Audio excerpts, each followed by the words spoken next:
we have a lot of questions about masks. A lot of people are like, should I wear a mask? Should I not? Does it depend on really where you live?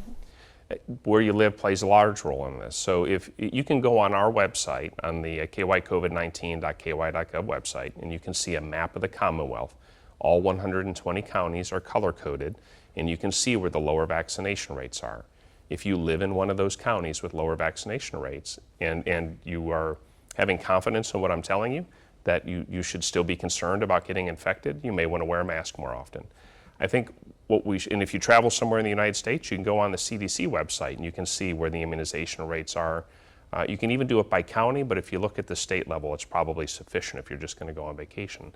So I have to urge and encourage people, though, we have to continue to be tolerant of others. So remember, someone who is wearing a mask may be doing it because they themselves have a compromised immune system. It may be that one of their loved ones in their household has a weakened immune system. We have to be tolerant of other people choosing to do that. But we also, for those who are concerned about the virus and are taking those steps, have to understand that the guidelines have changed, and for others to not wear masks is quite normal now. That is where we are. So we're going to have to be patient with each other and tolerant and non-judgmental. And I think that's going to be really important because there's going to be a lot of people with different unique situations and people with different levels of comfort or concern based on their specific circumstances. Yeah, a few months ago, you and I would never be this close without a mask. No, we would have never done this. I didn't do any in-studio interviews for a very long time. But yeah, for us to be able to sit here face-to-face and have this discussion is a huge progress.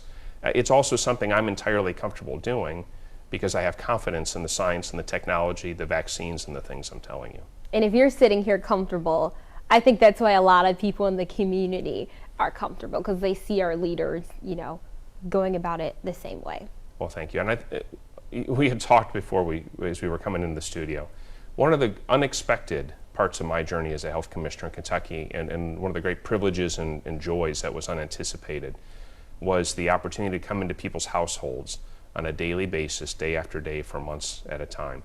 And the gratitude people have expressed. I hope trying to communicate with science and with facts, to be patient and tolerant that people have different opinions or outlooks on life, and just to try to provide information for folks to make their own informed decision making. I hope that has been reassuring, but I also hope it's empowered people to make choices that can help keep themselves and the people they care about most safe.